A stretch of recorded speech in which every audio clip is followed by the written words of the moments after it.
Welcome one and all, whoever may be watching this. This will be part 14 of Planescape Torment. Hopefully my microphone is working alright. My dog decided to chew on it the other day. She was really fascinated by like the wind guard or whatever it's called. So hopefully, I don't think she really did any major damage, but it was just a bit of a moment. No, I have a key. Is it not the right key? Oh, maybe we have to come this way. Okay. I have also slightly changed up the setup because I know the sound did sound a little bit funky over the last couple of videos, so hopefully it's a bit better now. Ooh, okay.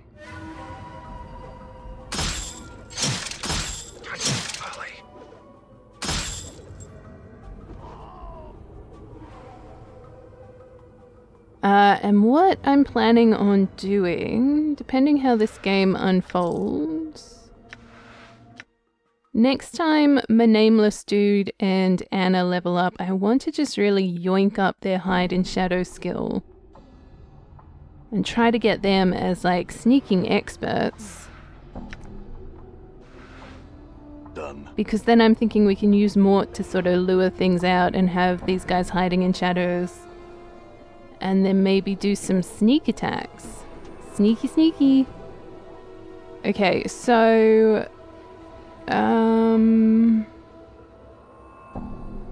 speaking of being sneaky, sneaky... Hidden.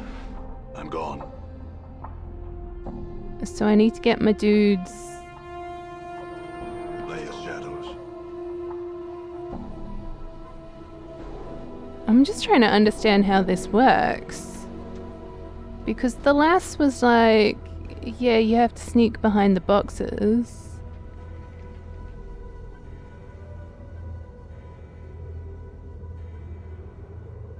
But like, the boxes are only there.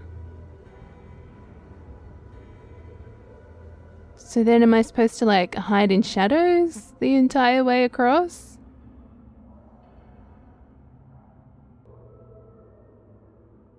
All right.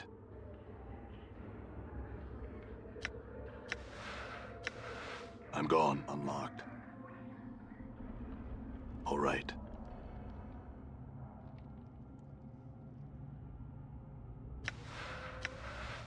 All right.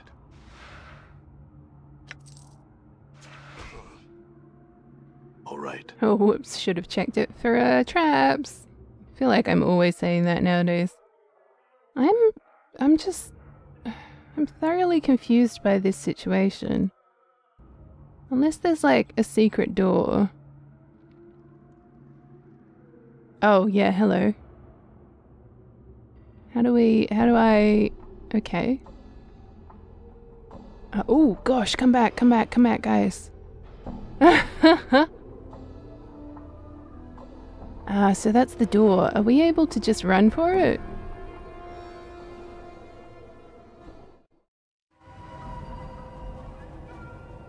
Sure, that works. Okay, I must say, Cutter, I'm impressed. I thought for sure those animals would chew you up good. Well, I guess I should thank you. She pauses for a moment, then reaches into a pouch and pulls forth a small green gemstone. Here, this one's on the dogs. See you round, Cutter. Farewell. Updated my journal. So, did she just go back from whence we came? Alright, you do you, boo. All right. Okay. What's up? Sure, why not? Just get Mort to have a little look-sees around. I don't know if this is going to be a hostile area. Well, I guess maybe not. Gone. All right.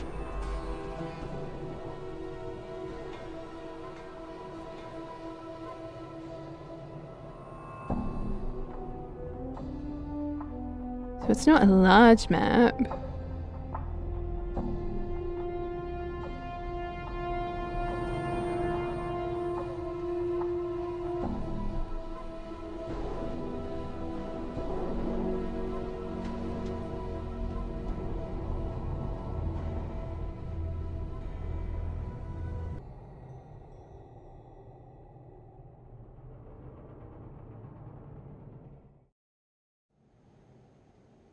Is that me? Is that my body? All right. Is that someone else's body?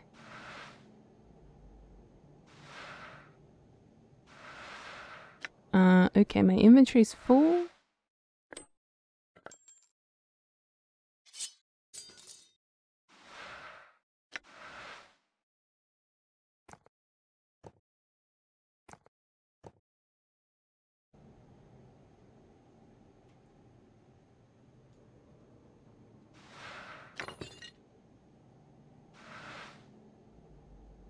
Oh, okay, it's a dead Dabus.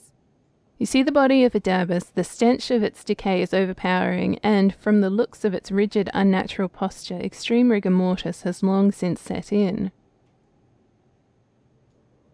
As you reach out with your power, there is a faint stirring in the air, and the Dabus's body blurs for a moment.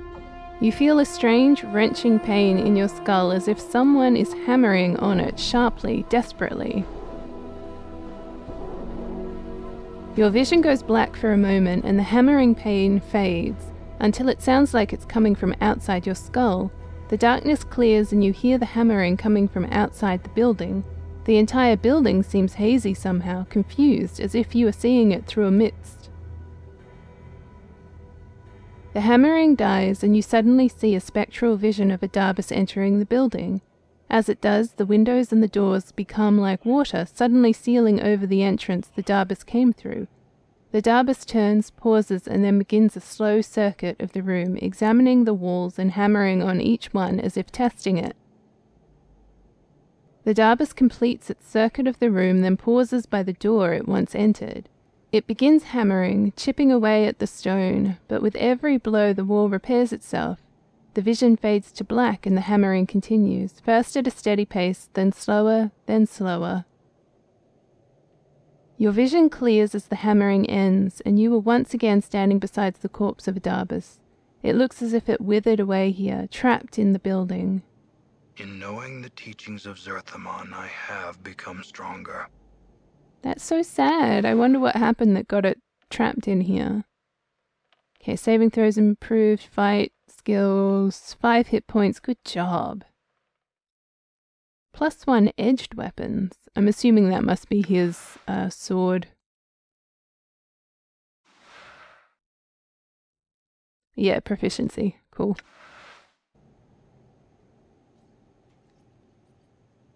Oh good, I was like, where's the door? Are we going to be able to get out of here? Are we going to starve? Okay, it looks like the only real other option is to interact with whatever this is.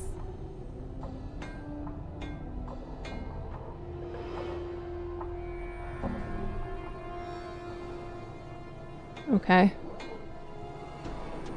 Or to go through this door. It doesn't look like we can get into this middle area.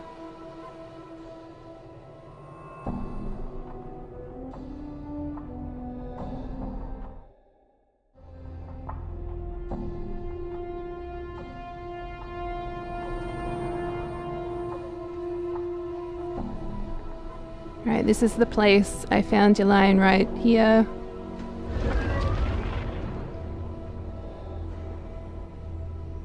You stare in awe at the bizarre spectacle before you. What had appeared to be an ordinary, unremarkable brick wall now throbs and pulsates with movement. The wall expands with curious elasticity, heaving outward as if some unseen force were trying to push it through the barrier from the other side. Slowly the undulating mass begins to settle, its curves becoming more and more pronounced, and you find yourself at eye level with the stony caricature of a human face. What is that? I dunno know. Anna stares at the face in disbelief, her hands nervously fingering her daggers. But I'm for leaving before we find out, eh? Not just yet. There is something... Suddenly a strong breeze begins to blow around you, and the air is filled with an eerie sighing. The rushing wind grows stronger, and you can make out other sounds as well. The creaking of boards, the rustling of leaves, and the grinding of stone upon stone. After a few moments, the clamour ceases to be a cacophony of individual noises and begins to blend into one articulate sound.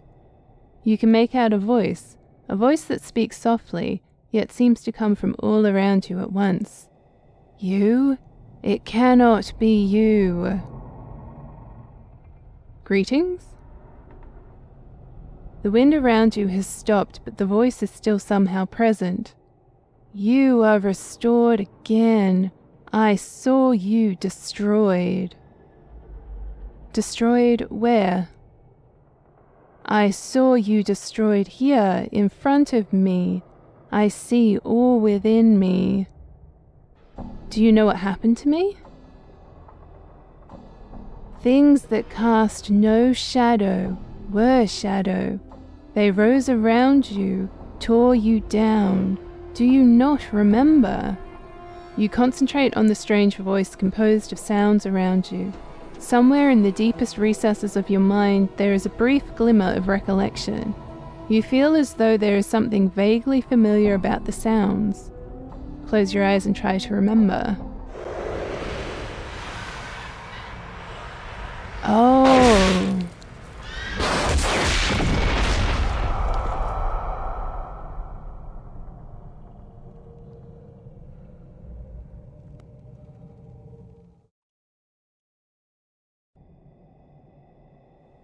Yes, you remember.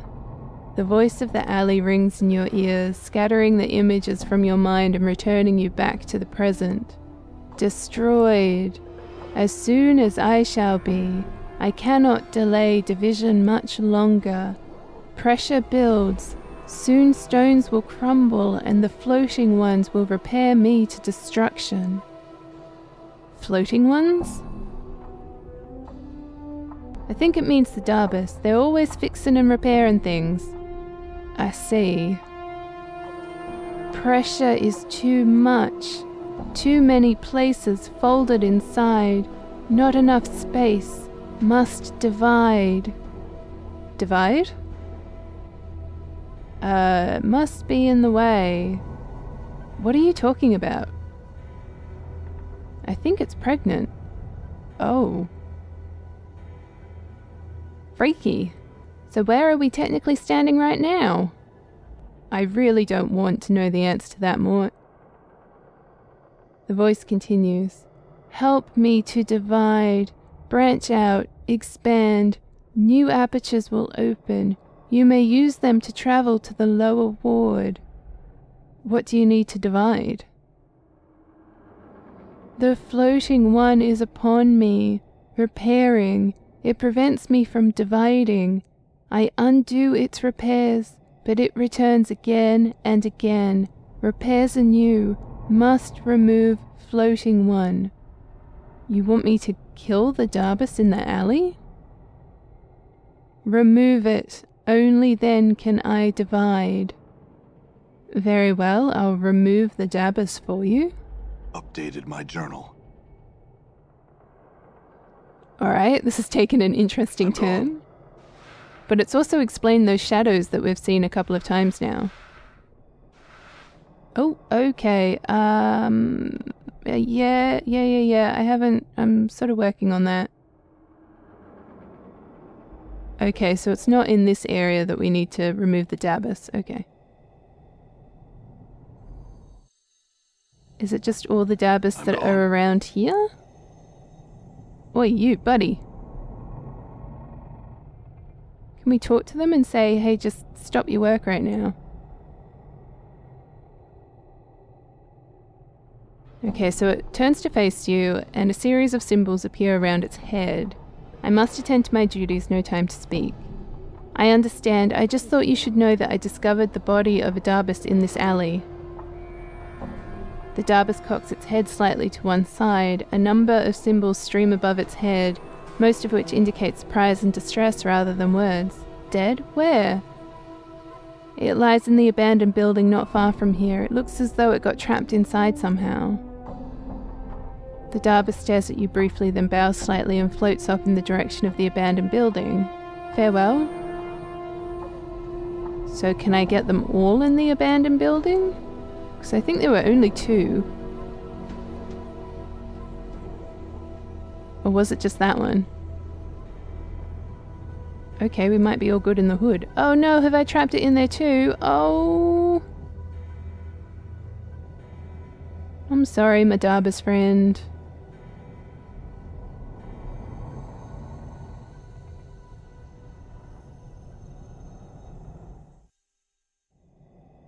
Done.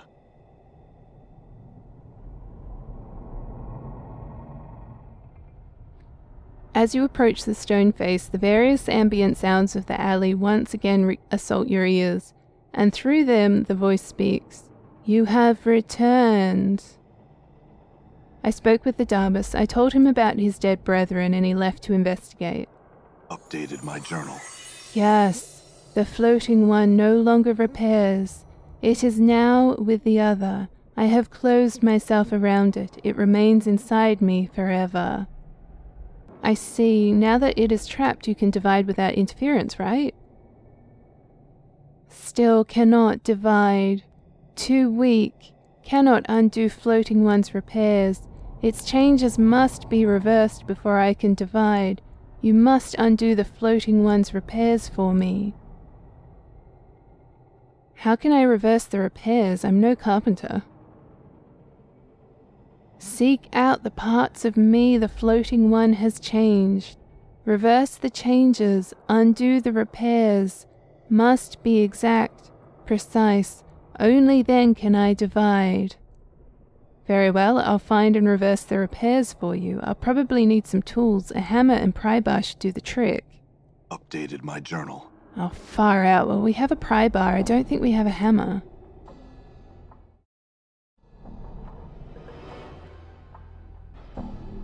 So we've got this one. I mean, yeah, okay, technically we've got a hammer. I'm gone.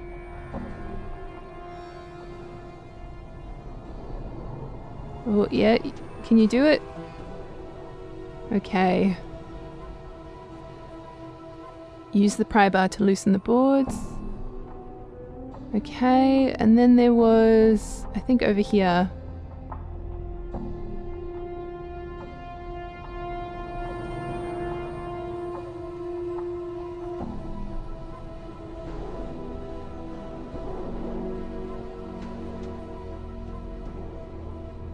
Okay, I don't think there was anywhere else.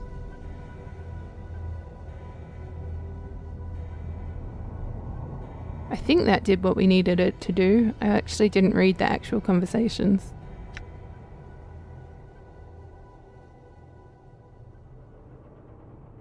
Okay, I think we're good.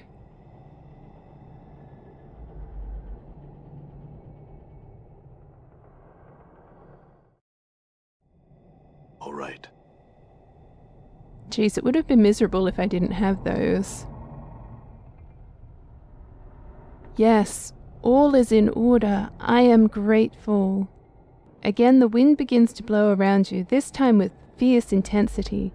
The omnipresent sounds of the alley begin to increase in volume until the soft murmur of the voice is nearly drowned out by the ensuing racket.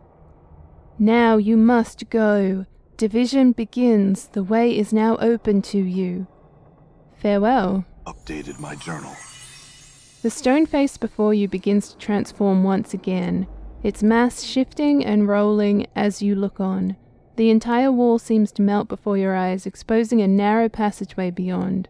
The ground underfoot suddenly begins to rock violently, and the soft sighing of the wind intensifies to more urgent, almost human-like moaning.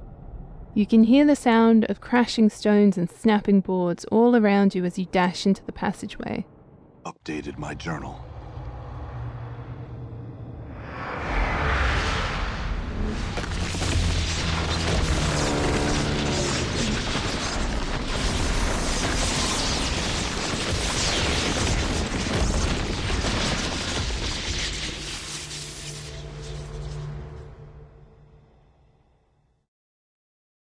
Did it give birth to a town? Like my skills have increased. Nice, Mort. I'm proud of you, buddy. Okay. You there, sir. Oh, where's Mort going? Hey. Is this the one? It's a skull, ain't it? That's what he wants. Grab it.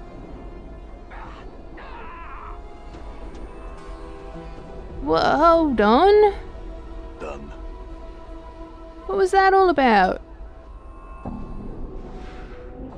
Oh, Mort, this is so inconvenient, buddy.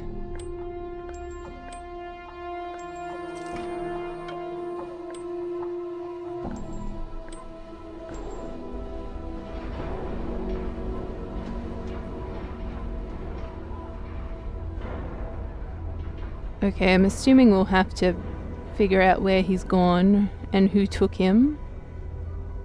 Is there anyone with a name that we can talk to? We've got... yeah, you. I think you're the one who tried to talk to me before. Okay, this woman has a yellow cast to her skin and severe features. Tattoos cover her body and she wears a long blade at her side. Her eyes are like two small black pearls. As you approach her, they follow Dacon's movements. Before you reach her, Dacon breaks in. I would have you hear me. What is it, Dacon? It is my will that we not speak to this woman.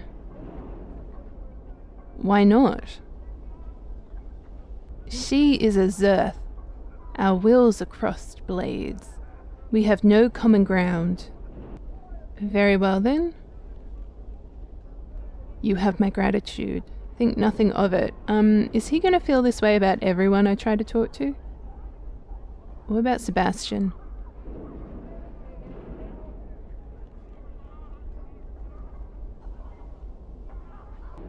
Greetings to you as well, Cutter. He stops in mid-sentence as he notices your scars.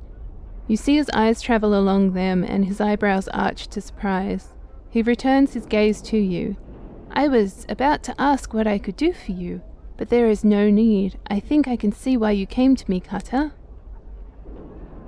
What? Are you trying to say you can help me with these scars? He smiles at you and shrugs his shoulders. Perhaps, Cutter, perhaps. He leans forwards and begins to examine your scars carefully. He runs a finger along several of them, mumbling to himself. Finally, he looks up at you. Yes, Cutter, I can help you. I cannot cure you, but I can alleviate the worst of your condition. And your price? Ah, yes, the price. He begins stroking his chin and stares at you. You get the impression you are being weighed somehow. He seems to come to some sort of decision. I have a job that I think you could perform. Go on. I have signed a contract with a certain creature. I am no longer able to fulfill the contract. It is beyond my abilities. However, the creature will not release me from the contract. Instead, it has threatened me with death unless I fulfill the contract.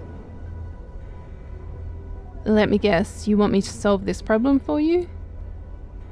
He sighs.